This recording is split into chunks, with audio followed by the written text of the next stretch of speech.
Justice, আমরা ন্যায় বিচার চাই এবং বৈষম্যের বিরুদ্ধে তাদের আন্দোলন ছিল। বাংলাদেশ জামাত ইসলামের এই দুইটি স্লোগানের সাথে আমরা একত্রতা ঘোষণা করছি। আমাদের এই দুইটি কাজ, আমরা দেশের বৈষম্য দূর করব এবং আমরা ন্যায় বিচার প্রতিষ্ঠা করব।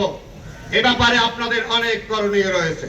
সে করণীয়গুলো হচ্ছে, এখানে বাংলাদেশে আমাদের 17.5 কোটি জনগণের মধ্যে প্রায় 12 কোটি ভোটার রয়েছে।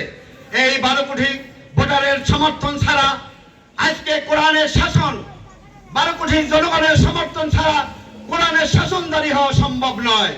আপনারা জানেন, অনেকেই আমাদেরকে অপবাদ দেয় বাংলাদেশ জামাত ইসলামী ক্ষমতায় যাওয়ার জন্য রাজনীতি করে। আপনারা যদি এটা বলেন, আমি এটা খুব গর্বের সাথে বলতে চাই, হ্যাঁ, বাংলাদেশ জামাত ইসলামী ক্ষমতায় যাওয়ার জন্য রাজনীতি করে। কারণ এটার দলিল নেন, আল্লাহ রাসূল সাল্লাল্লাহু আলাইহি সাল্লাম নবুয়তি লাভ করার পরে দীর্ঘ 13 বছর পর্যন্ত মক্কাতুল মুকাররমায় তিনি দ্বীনের প্রচার করেছেন। তিনি মক্কায় অনুকূল কোনো পরিবেশ পায়নি ইসলামী রাষ্ট্র কায়েম করার জন্য।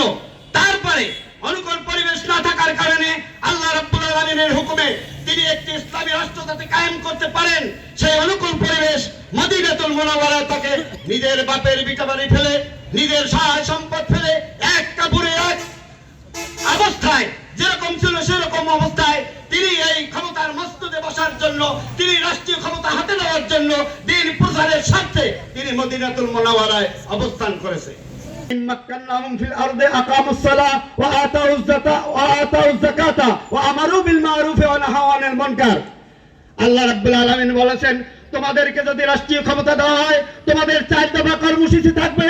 তোমরা নামাজ প্রতিষ্ঠা করবা, যাকাত আদায় করবা, আমরু বিল মারুফ, তোমরা ন্যায়ের পথে মানুষদেরকে উদ্বুদ্ধ করবা, ন্যায়ের পথে কাজ করার জন্য মানুষদেরকে আদেশ করবা এবং অন্যায় থেকে বিরত রাখবা।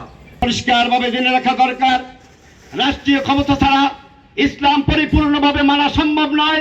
আপনারা জানেন, কয়েকদিন আগে আমাদের পরিবেশ মন্ত্রী একজন মহিলা রেজওয়ানা, তিনি একটি আইন জারি করে দিয়েছে, পলিথিন বন্ধ 1 তারিখ থেকে। কি পলিথিন চলে? চুরি মারা করে কিছু চলতে পারে। রাষ্ট্রীয় বিধান জারি করেছে, যার কারণে বাংলাদেশের টেকনাফ থেকে তেতুলিয়া, রূপসা থেকে পাথুরিয়া সর্বত্রই আইন কার্যকর হয়েছে। আর আমাদের গগনচুম্বী জনপ্রিয়তার নেতা ছিলেন মাওলানা দেওয়ার হোসেন সাইদি রহমাতুল্লাহ আলাইহি।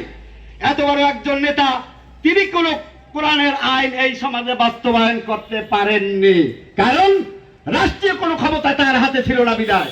এজন্য বাংলাদেশে কোরআনের আইন পাশ করতে হলে, বাংলাদেশে কোরআনের আইন জারি করতে হলে রাষ্ট্রীয় ক্ষমতা অবশ্যই দরকার, এছাড়া সম্ভব নয়। এজন্য বাংলাদেশের সাধারণ জনতা, বাংলাদেশের